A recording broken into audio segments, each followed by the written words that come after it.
And I'd like to welcome everybody once again to the Buffalo History Channel. It is great to have you all with us. Thank you so much for some of the positive feedback to some of the latest productions on the latest content on the added to the Buffalo History Channel. Jim Bell Cleaners, the third original production from the Buffalo History Channel, a true story of Black Power. Man, the comments on that have been flying in. Also, thank you also for the feedback on the most recent content, which was an interview with Edward Lawrence, who was the second executive director of the African Cultural Center, where he shared his memories and reflections. So thank you all for watching that.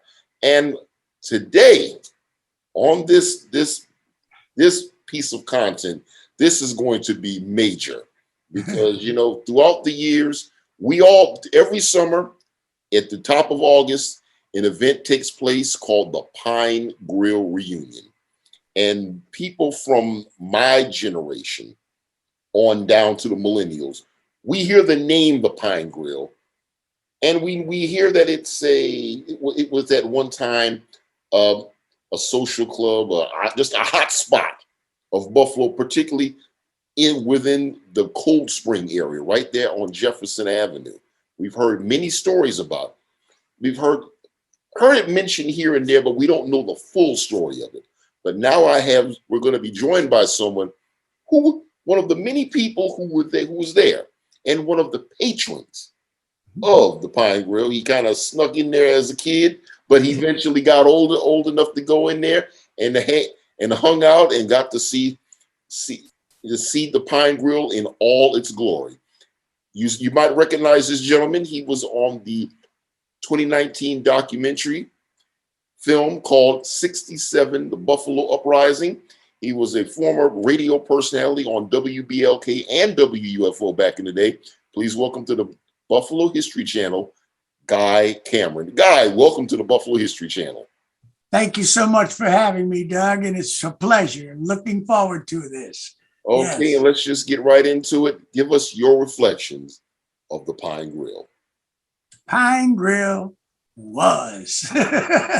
That's the best way I can put it. The Pine Grill was. Okay. I was there when I was young and before I was of legal age, but I would never approach the bar. I always sat at the lunch counter, and I was able to see just about everybody, a who's who of jazz in the 50s and the 60s. And believe me, those memories will stay with me forever. And I'm glad to be able to share them with you and your audience. Up and down Jefferson sometimes, especially when I was on my way to the old Texas Red Hots. Yeah. It was on Jefferson, just past Woodlawn. And I would always pass by the Pine Grill. And it was intriguing. The building itself was very intriguing. It had that wooden front and a great big window, and you could see the luncheonette or the lunch counter inside. But what was more intriguing to me was the music that was coming from that place. Yeah, it was to me back in the early 50s, around 55, I think it was. It was around 55, 56 when I first was enamored with the music coming from the Pine Grill. And at the time, the gentleman that started the place was a guy by the name of Norm Solomon. And he was bringing in some of the top jazz groups that were traveling the old, what we used to call the Chitlin Circuit. And the Pine was the main stop. And the stops on the circuit were New York, of course, Albany, Syracuse, Rochester, Buffalo, Pittsburgh, and Cleveland. And that was the circuit. Most of the people that, traveled, the groups that came through, those were the places that they stopped and had, built their reputations. So it was quite interesting.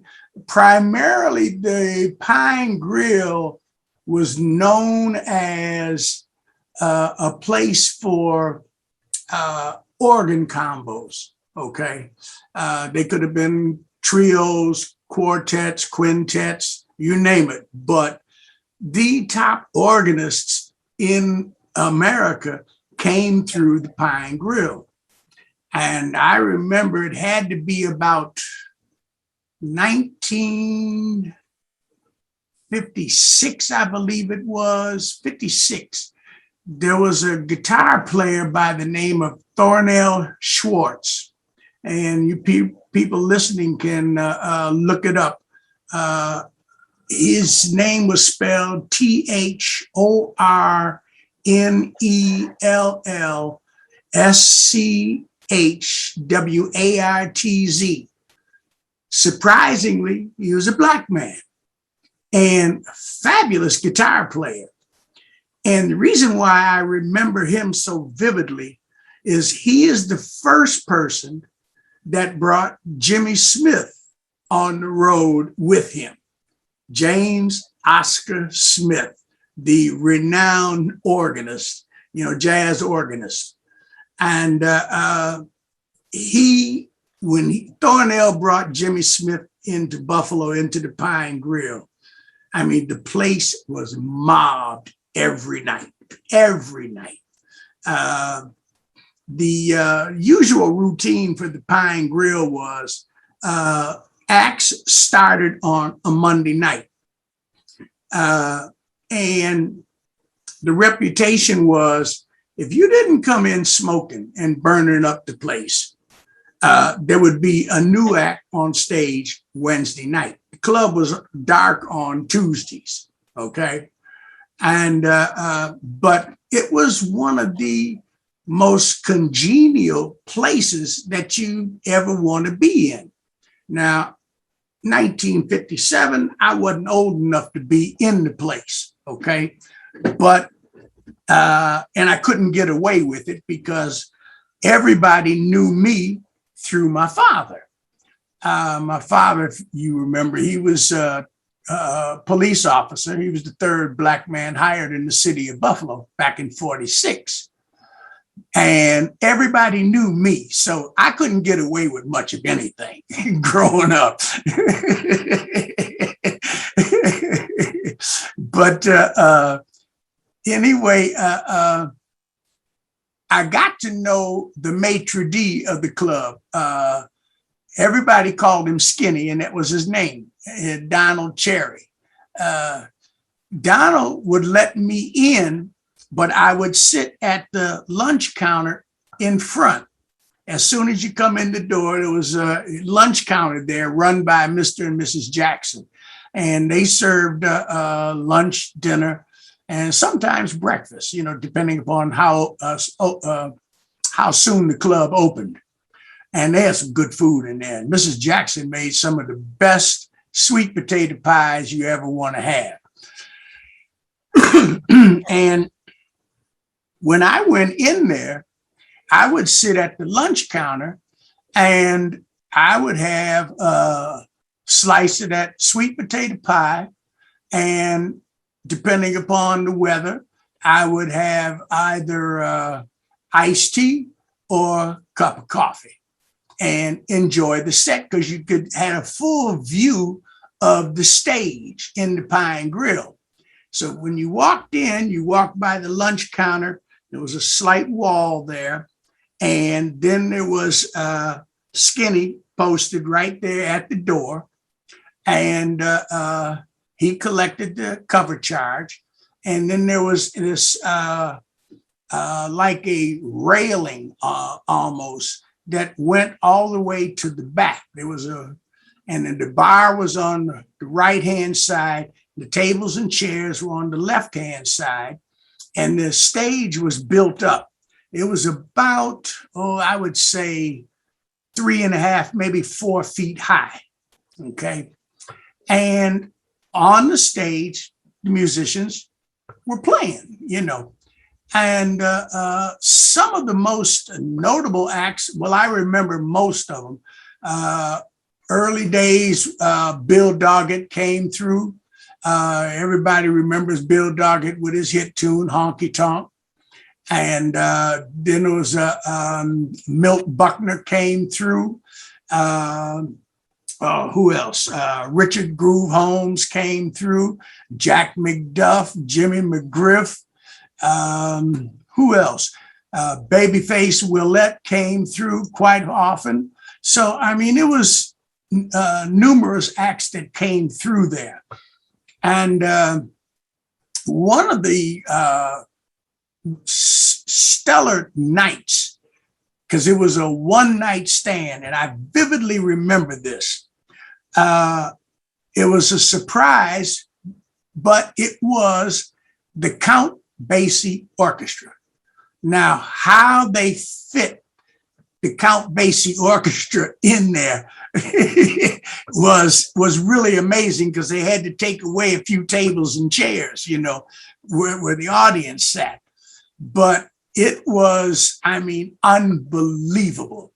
Some of the other acts, people like Gator Tail Jackson, Stanley Turrentine with Shirley Scott, you name it. And they all came through the Pine Grill. And one evening, I believe he was playing at the Royal Arms. Thelonious Monk came through, but he wasn't appearing at the Pine Grill. He just came through to see who was playing in the Pine Grill. He was, I believe, at the Royal Arms. His performance was at the Royal Arms, which was up at Main and West Utica. And he would leave in between his sets and go see who was playing elsewhere in town. And it was amazing. When he walked through the door, everybody just hollered, So, but the Pine Grill was known to be not only the Cadillac of clubs in Cold Spring, but they were known for a lot of the up-and-coming musicians. For example, I remember when Jack McDuff came through, and he brought with him Grant Green. Grant Green, the guitarist, traveled with Jack for about 2 or 3 years. Then one other time McDuff came through was his guitar player was George Benson. George Benson was, he was on the stage with George, with McDuff. They put on a fabulous week. One of the other highlights, which was a stellar week, McDuff was in town, and Joe Dukes had just gotten out of the hospital. Joe had been hospitalized for almost a year. He was the fabulous drummer for McDuff. And during that year that that Joe Dukes was hospitalized, a Buffalo young man by the name of Abe Blassingame. Abe, we all went to 74, and Abe, I remember when Abe first started taking drum lessons at 74. Public school 74. And Abe turned out to be a fabulous drummer. Well, when Abe came in, when Jack came in that time, I walked in, and this was the first time I'd ever seen this with an organ group. McDuff had incorporated 2 Leslie consoles on stage for his organ. And on one side of the stage was Joe Dukes. On the other side of the stage was A.B. Blasingame.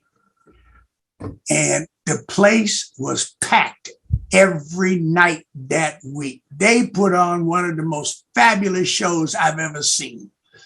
And another outstanding performer was Willis Gatortail Jackson.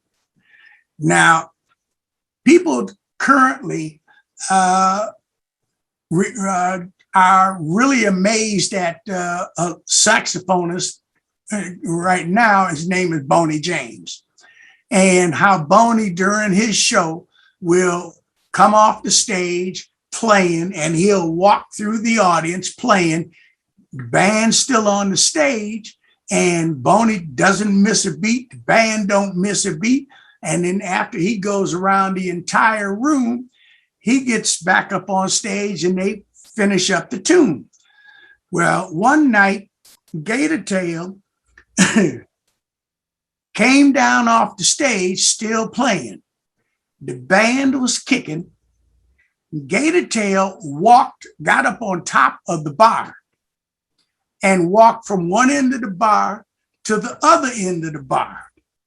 Got down off the bar, went out the door, went out on Jefferson Avenue, went up to Woodlawn, came all the way back to the bar and went back inside and never missed a beat.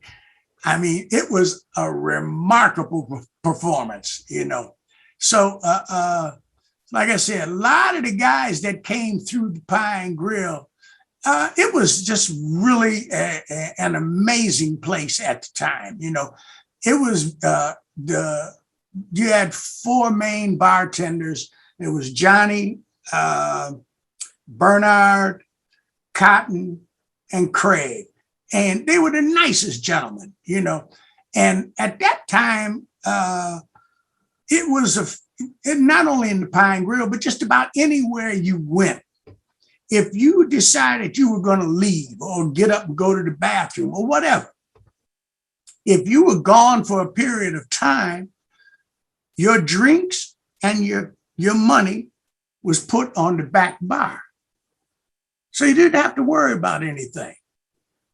Nowadays, you can't leave anything unattended. I mean, if you go anywhere, you know. So, but it was always like that at the Pine Grill. Some of the waitresses, Catherine Potts, most notably, everybody called her Potsy, but she was just as nice as she could be, and very cordial, very courteous, you know, and everybody treated you like that, you know, in the Pine Grill, and everybody was there for a good time and good music. And the sets were always 10, 12, and 2. You know, if you were at 10 o'clock, that was the first set. 12 midnight was the second set. 2 a.m. in the morning was the third set. And sometimes it would go past 3 o'clock, you know, and you had until 3:30 to finish up your drinks. So, but it was wonderful. But then after that, you know, there were a couple of places around town where most of the musicians, regardless of where they were appearing, they would always meet up, preferably at the old Prince Edward Hotel downtown on Pearl Street. And there would be jam sessions down there, like starting around 3:30, 4 o'clock in the morning, and we'd go till 8 o'clock in the morning. You know, so a lot of the guys got together and played with each other. But I also saw and know of quite a few people who got their start, you know, at the Pine Grill, because every Sunday afternoon was an open jam session. Okay. And I remember Grover Washington Jr., who I graduated East High School with. He would be there. I don't know if you're familiar with Ronnie Foster. I remember Ronnie is an organist, and Ronnie has played with just about everybody. George, Benson, I mean, you name, Ronnie's been around. Lee Ritenour, Ronnie's been around, and right now he was in California for many years, and now he's based out of Vegas. But Ronnie has, I remember when he first started playing in the jam sessions on Sunday afternoons. And now he's in demand, all over, So the Pine Grill was just one of those places where you got your start if you were just starting out. And when you came back after reaching some level of acclaim, they still welcomed you with open arms, and they were there to support you, every night. So, but the band would start their engagement on a Monday night, and Tuesday night the club was closed, and then Wednesday, Thursday, Friday, Saturday, and Sunday, the place was packed, and it was just an experience that I wished the music was as prevalent today as it was back then, because at the time we had 2 radio stations that were playing jazz full time, WEBR and UB station, WBFO. They were both playing nothing but jazz. My cousin Hank used to have a show on the weekends out at Wuffle. Few times, that's when I got my start. That's how I sat in for him for a couple of times. And I engineered for him and his program. And I got to meet through Hank. He would interview people who were appearing, regardless of where they were appearing in Buffalo, but he would have them out on a Sunday morning or a Saturday afternoon and conduct the interview with them, and I would run the board for him as his engineer, so he could do his show. So it's the Pine Grill was just unique in the aspect that people loved the place. People went there. They weren't overcharging people. There wasn't no minimum. You just paid a charge, as you went through the door, and that was it. You bought what you want, drank what you want, and that was it. There was never any problems in that place. The Pine Grill went to about, I think it was around, I came home from the service in September of '64. And the Pine Grill was still going then. And soon after, I think around '66, '67, another gentleman took over the place from Norm Solomon. And he went by the nickname Beaver. And but then things started changing. Okay. He started bringing in more R&B acts than jazz acts. This would be around the '70s, I believe. I think I might have a name for the gentleman. You can keep talking. I'm gonna find some information on it. Okay, yeah. So I mean that was about the time that things started waning a little bit at the Pine Grill. I know it was after '67. I know that much. I'm not sure the exact date. And but the Pine Grill reunion, which is now in its the 36th year coming up this year. I believe it got its start from what used to be the Jazz Mobile that used to come through Buffalo. The Jazz Mobile was funded by the New York State Endowment for the Arts. And it was a trailer that they brought with them They had a trailer that they set up right near where the stage is set up in Martin Luther King Park. And they set the trailer up over there. And a lot of the musicians came in. They would play on that stage. They had great sound equipment and everything, and they would put on their shows. Black Dance Workshop performed at that. We had footage of that. Yeah. And yeah. By the way, the gentleman's name is Harry Knopf, I think. Harry Knopf. Yeah, they called him Beaver for short, I believe. Oh, okay. Yeah, Beaver was his nickname. He owned a place somewhere else in Buffalo. I don't remember the place, and but I know that he took over from Norm Solomon. I do know that much, you know. But the start of the Pine Grill reunion, I believe I'm trying to remember the exact date, but the headliner for the Jazzmobile this time was Horace Silver. And that's when Horace was really rising as a star in the jazz world. And he was a huge favorite with Blue Note Records. And what happened was, just when Horace started playing, it began to rain. And they didn't have much protection at all in the park with that trailer. And they did have an awning over it, but it wasn't that much protection, you know. So somehow or another, I don't exactly know how it happened, but the word was, and they made the announcement that Horace was going to continue the concert, but he was going to continue it at the African American Cultural Center. So what they did was they opened up the Cultural Center. Everybody left the park and they crowded over at the Cultural Center in the Paul Robeson Theater. And Horace put on a set over there that was unbelievable. Right. I was there watching. Okay.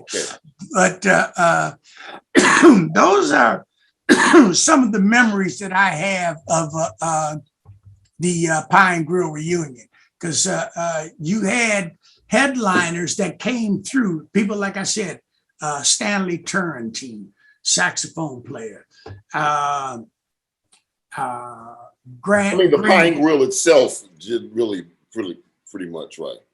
Right. The Pine Grill wasn't an amazing place, because we had two other clubs in Cold Spring. We had the Bonton at the corner of Ferry and Waverly. Mm-hmm. Pete and Marv owned the Bonton, two fellas. And then you had the Revelot. The Revelot. That's another name that I hear that name is mentioned as many times as the Pine Grill is the Revelot. Right. While we're on the subject, tell us about the Revelot. Give us your memories of the Revelot. Well, when the Revelot opened up, BMO Crockett was actually the guy who was managing the club and was booking all the acts. And he started bringing in people like Freddie Hubbard, guys that were up and coming, saxophone players, all that, you know, and it was going pretty good. And then from what I understand, I believe Dr. Murphy had an interest in the club, and they started shifting from jazz over to R&B, soul. And then at the time when Eddie O.J. was on the air at Wuffle, he brought the O.J.'s out of Cleveland. He brought them there, and that became a home for the O.J.'s in Buffalo, the Revelot. Told me about that. Yep. Some of the people that played at the Bonton, guys, the three sounds. I don't know if you remember the three sounds. No. There was Gene Harris, Bill Dowdy, and Andy Simpkins. That was the trio. Gene Harris on piano, Bill Dowdy on drums, Andy Simpkins on bass. And they've got quite a few things still out available now. And I understand Gene recently passed away in the last 4 years, I believe it was, but they were basically mainstays there. You had quite a few jazz acts that came through the Bonton. Very nice club, small, intimate. It reminds me of, if you've ever been to New York, there used to be a club in New York called Sweet Basil down on 7th Avenue South, down in the Village. It was small and intimate like that. And the other place was the Royal Arms. The Royal Arms, there was, that was on West Utica, right near Maine. The Delwood Ballroom was upstairs over it. Okay. You know, it took up that big portion of that. Matter of fact, all of the second floor was the Delwood Ballroom. Yeah. And most of the guys, when they came in town, a couple of doors from